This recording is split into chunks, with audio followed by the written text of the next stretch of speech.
Assalamualaikum warahmatullahi wabarakatuh. Sebelumnya perkenalkan, saya Gus Sulaiman dan rekan saya Rifan Aditya Saputra. kami dari mahasiswa UBP Kerawang kelas MN20G akan menyelesaikan tugas mata kuliah Ekonomi Manajerial dari dosen pembimbing Ibu Santi Pertiwi HS SEMM dengan tugas observasi kunjungan industri, dan kami sudah berada di PT Sinar Bagja Abadi. Sesi wawancara akan diselenggarakan langsung bersama Presiden Direktur. Terima kasih. Let's go.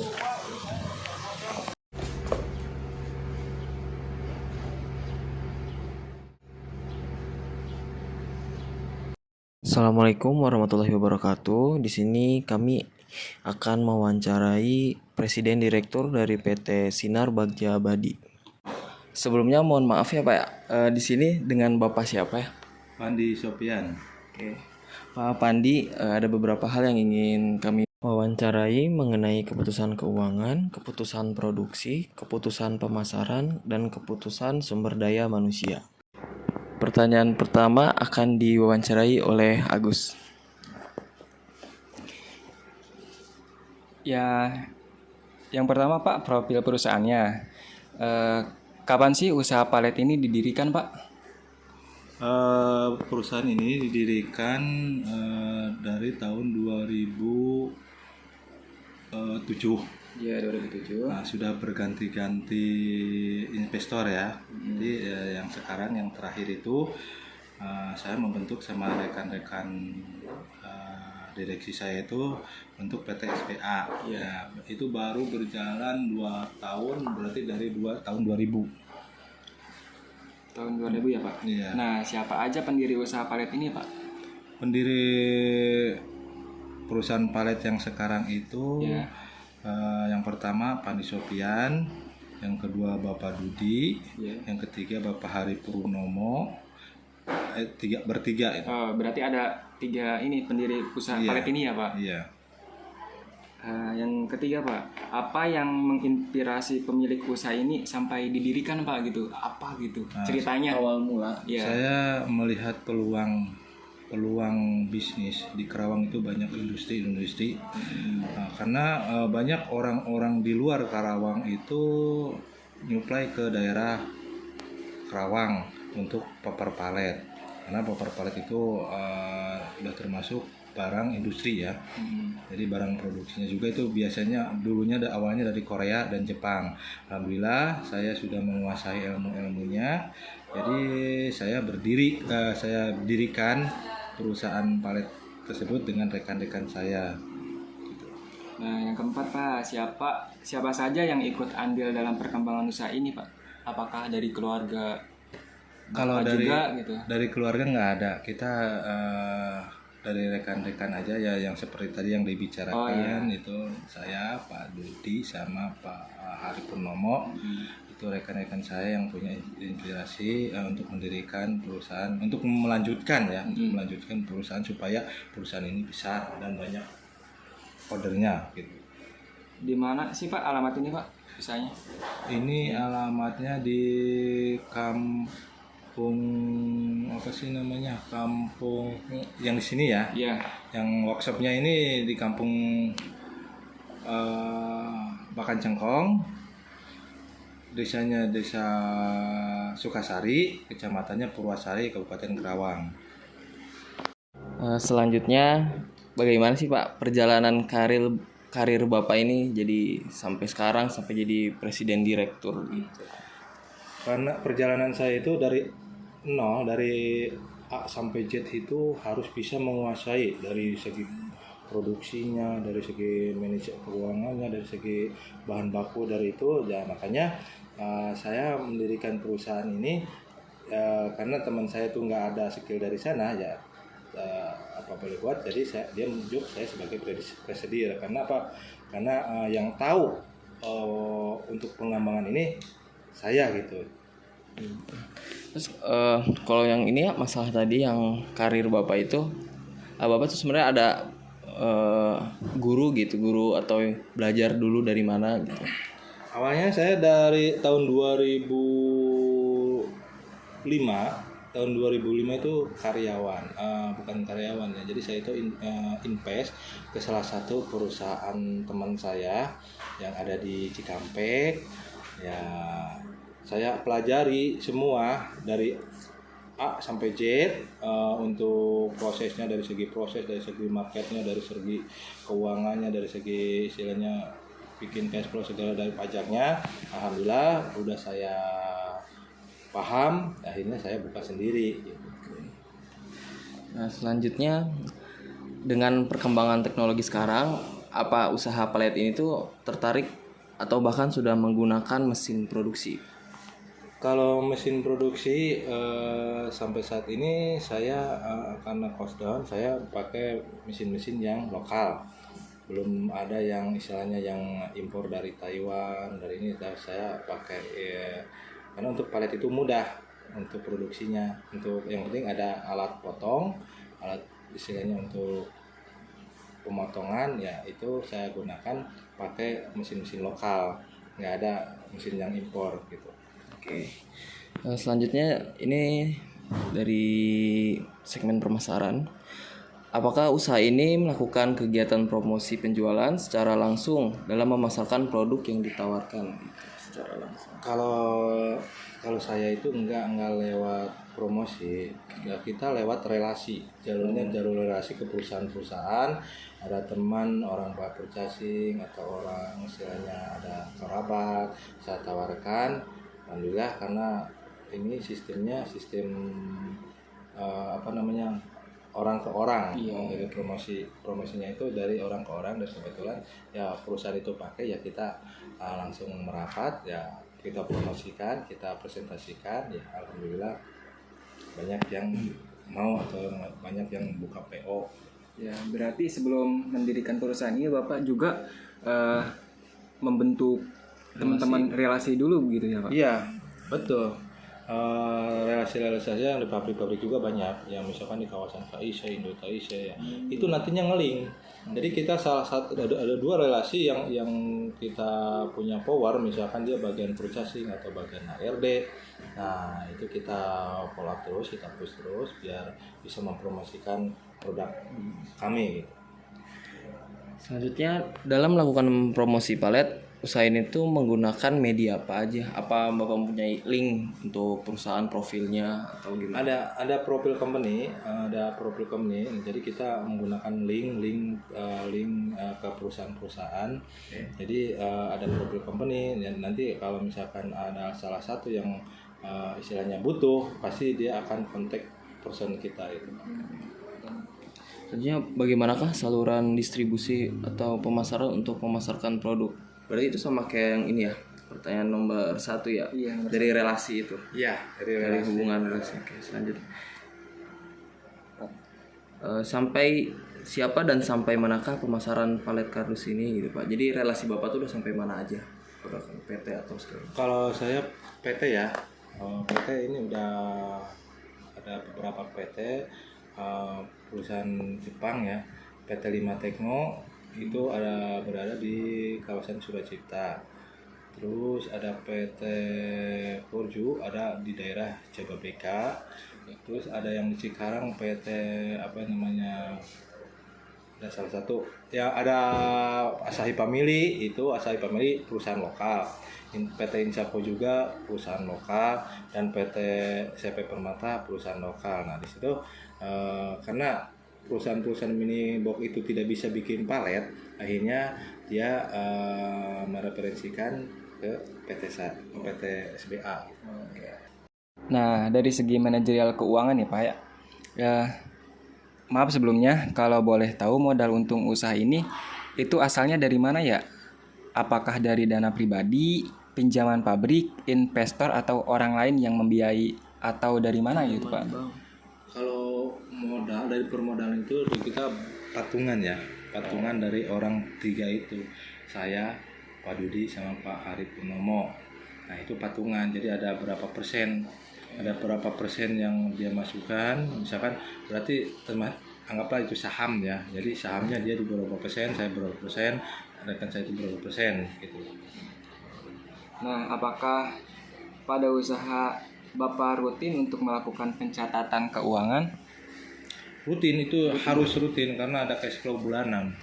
Ada cash flow bulanan, jadi harus dicatat dari bahan baku, dari gaji karyawan, dari hal-hal yang kecil pun harus dicatat karena itu menyangkut untuk melihat cash flow kita itu apa ada keuntungan apa ada ruginya gitu. Untuk pencatatan keuangan usahanya ya Pak, itu mulai dari mana dan sampai mana gitu? Apakah mulai dari modal, pengeluaran, sampai pendapatan? Kalau untuk itu kan kita ada beberapa ya. Ada yang mencatat kita beli material berapa, beli istilahnya pengeluaran operasional berapa, gaji karyawan berapa, terus kita omset berapa. Nah di situ nanti ada ketahuan. Nah, untuk pencatatannya sendiri, apakah masih secara manual, menggunakan buku kas, atau sudah dikomputerisasi seperti Microsoft Excel, atau menggunakan aplikasi khusus pencatatan kas yang sudah ada banyak di internet, Pak? Gitu. Kita pakai komputer. Jadi pakai komputer nanti dari tanggal 1 sampai tanggal 30 itu kita catat. Nah, nanti akhir tanggal 1 lagi kita ada keluar cash flow. Nah, untuk mencatatnya sendiri, siapa sih Pak yang Itu apakah Bapak sendiri? ada admin saya itu Sahril. Oh, Sahril. Pak Sahril. Jadi dia itu bisa saya harus laporan belanja berapa, apa-apa pengeluaran harus laporan. Apa yang sekiranya dilakukan jika mendapat keuntungan dan apa yang dilakukan jika mendapat kerugian gitu Pak? Jadi begini, kalau misalkan kita dapat keuntungan, kita simpan untuk cadangan, ya kita bagikan dulu kan di sini kan sistemnya sistem patungan. Jadi kita setelah kita bagi 3 dapat berapa persen, ada sisanya kita simpan untuk menjaga bulan berikutnya, takut ada istilahnya kebocoran kekurangan uang, ya kita nanti gunakan sebagai cadangan.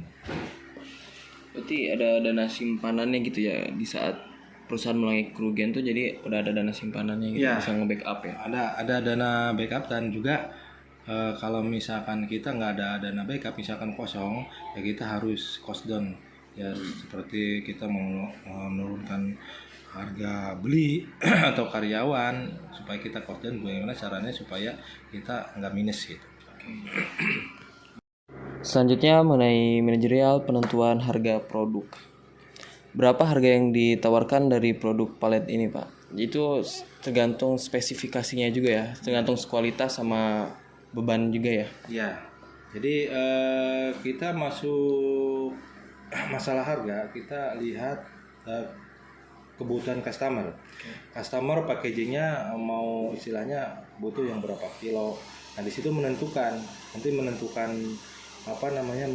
harga. Kalau memang dia harganya bebannya lebih enteng, berarti harganya juga murah. Tapi kalau bebannya lebih mahal, itu harganya mahal. Dan dilihat dari segi keruwetannya juga, keruwetannya paletnya itu seperti apa gitu.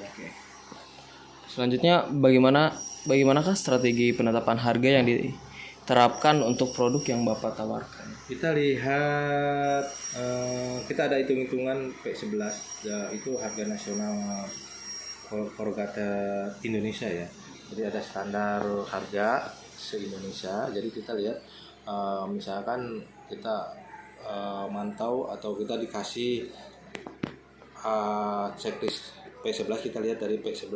Kalau misalkan harga P11 misalkan bahan ini harganya sekian, kita kalkulasikan gitu. Menurut Bapak, apakah harga yang diberikan sudah mengikuti pasaran pada ini perusahaan palet ini? Kalau mengikuti pasaran sih itu relatif ya, tergantung perusahaannya.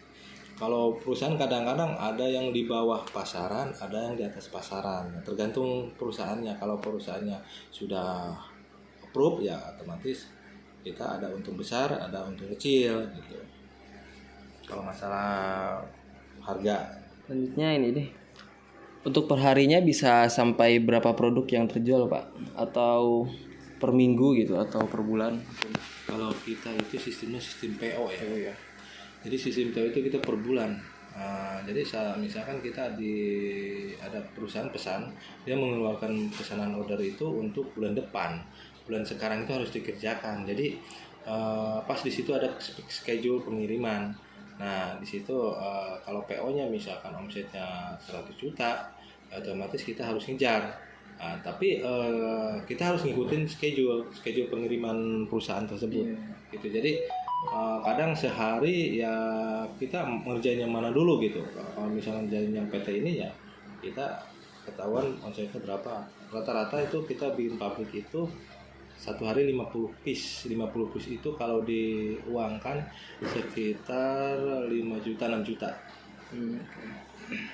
Terus kalau dari perusahaan-perusahaan itu biasanya kalau yang PO itu continue nggak sih Pak ordernya? Continue karena dia udah terikat kontrak sama customer yang di luar negeri.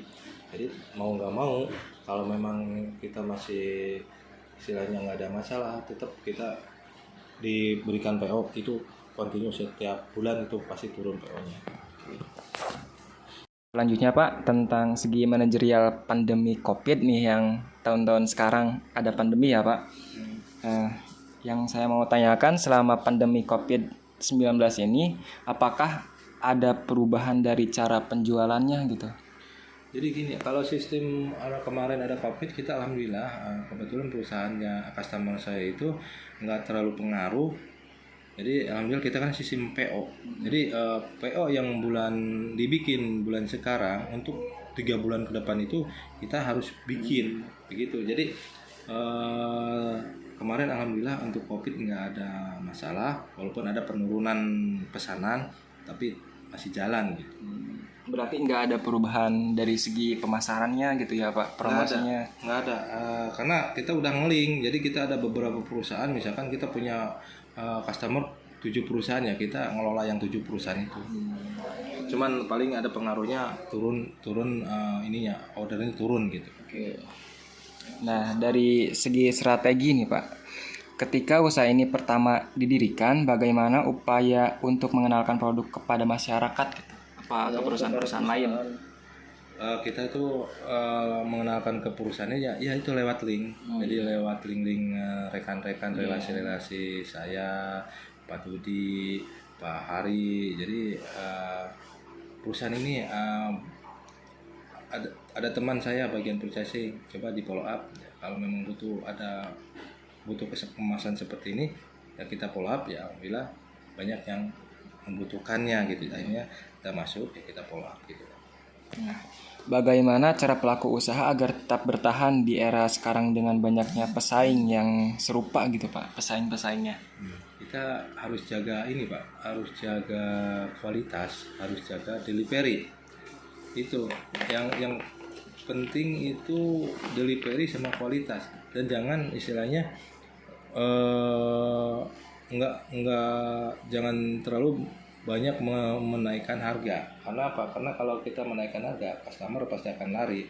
Terus di samping itu juga jangan sampai delivery itu kita terlambat terus. Nantinya kita yang jelek, akhirnya nanti lari ke perusahaan yang lain gitu. Dari segi produk yang dijual nih Pak, apa yang meyakinkan usaha palet ini dapat bersaing dengan jenis usaha yang lain? Keunggulan palet karton itu alhamdulillah sekarang itu kan acuannya ke Go Green. Jadi kalau untuk karton itu alhamdulillah makin kesini makin bagus, karena semua perusahaan menggunakan program Go Green. Kalau untuk justru yang lagi merosot itu palet kayu. Makanya kita untuk karton box mah nggak ada masalah gitu. Malah lebih ke situnya lebih bagus. Yang penting gimana kita mengelolanya aja gitu. Untuk selanjutnya inovasi apa yang dilakukan usaha palet untuk tetap bertahan gitu Pak? Apa ada pembaruan dari segi si fungsi atau dari quality gitu? Ada inovasi nggak? Kalau inovasi kita tergantung Pak, tergantung customer. Jadi customer kita itu kalau kadang-kadang ada perubahan juga dari customer ya Pak, ini tolong diganti. Ini ada produk baru. Nah, kita bikin, alhamdulillah mungkin ada salah satu produk yang baru yang mau turun baru di bulan ini. Dan juga untuk supaya bertahan ya kita harus cermat, harus benar-benar bersaing ketat dengan perusahaan besar, karena kita yang penting harga. Kalau kita harga di bawah perusahaan-perusahaan yang besar, pasti kita akan bertahan. Selanjutnya kalau masalah varian ya Pak ya, varian dari jenis dari palet itu yang buat dijual tuh banyak apa Bapak udah stok apa emang semuanya tuh dari permintaan customer? Kita itu permintaan dari customer, kita nggak bisa nyetok karena takutnya ada perubahan. Karena kalau sih emang sih harusnya nyetok, cuman kita nggak mau nyetok. Kenapa? Karena takutnya kelamaan, jadi perputaran uangnya agak lambat begitu. Dari segi kualitasnya Pak ya, bagaimana kualitas produk yang Bapak tawarkan gitu untuk meyakinkan customer kalau perusahaan yang Bapak pimpin itu kualitasnya bagus? Karena ada trial Pak, ada trial. Kita sebelum masukin produk itu ada trial. Misalkan perusahaan butuh produk seperti ini, nah kita trial dulu. Itu kalau perusahaan pesan itu nggak 1 hari 2 hari jadi, itu kadang-kadang sampai dia nunggu trial, kirim ke Jepang dulu, baru seminggu 2 minggu datang. Apakah ada masalah atau tidak, nanti diputuskan sama perusahaan customer kita. Oke, baik Bapak, terima kasih atas waktunya. Semoga sukses selalu untuk perusahaan Bapak. Terima kasih. Assalamualaikum warahmatullahi wabarakatuh.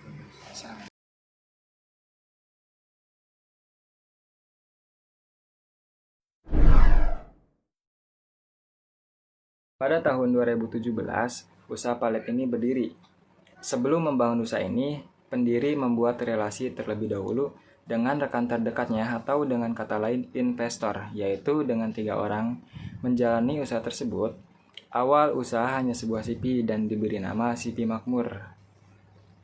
Mencari karyawannya dengan melihat orang di sekitar atau daerah tempat tinggal beliau tersebut. Memanfaatkannya membuka lowongan kerja bagi yang tidak ada pekerjaan, yaitu yang menganggur. Selama berjalan 3 tahun usahanya sebagai CV, dengan melihat keadaan perkembangan usaha tersebut, mulai tahun 2020 usaha palet ini diganti dan diresmikan sebagai PT, yaitu PT Sinar Bagja Abadi, dengan memanfaatkan limbah karton dijadikan peluang usaha yang sangat berguna untuk mengembangkan perekonomian bagi pelaku usaha. PT Sinar Bagja Abadi ini memasarkan produk dari koneksi-koneksi yang sudah terjalin sebelumnya. Jadi hanya berbasis pada relasi dan hanya menggunakan word of mouth saja. Direktur dari PT ini pun sudah membangun relasi selama kurang lebih 10 tahun dan dananya pun ke perusahaan-perusahaan yang besar yang berada di kawasan industri Karawang. Selain itu, perusahaan Sinar Bagja Abadi ini memiliki company profile pada website yang bisa diakses untuk kebutuhan calon customer. Permodalan ini dari 3 orang investor, termasuk Pak Bandi, dan sistemnya juga bagi hasil. Jadi persentase sudah dikalkulasikan sesuai dengan banyaknya jumlah modal yang diberikan. Semua arus keuangan dicatat karena hukumnya wajib agar perusahaan bisa mengetahui semua keadaan keuangan perusahaan, apakah sedang buntu atau untung. Menentukan harga produk disesuaikan dengan kebutuhan customer. Apabila ada customer membutuhkan produk yang berat, maka palet ini juga akan menyesuaikan dengan kualitas. Maka harga pun akan mahal gitu. Semakin berat produk, maka harga semakin tinggi. Semakin ringan produk, maka produk akan murah. Pendapatan pada perusahaan Sinar Bagja Abadi tergantung purchasing order atau PO dari perusahaan. Namun rata-rata penjualan per hari itu di kisaran 5 juta per hari. Selama pandemi Covid, perusahaan tidak terlalu terimbaskan oleh pandemik, hanya saja jumlah PO yang berkurang. Terima kasih.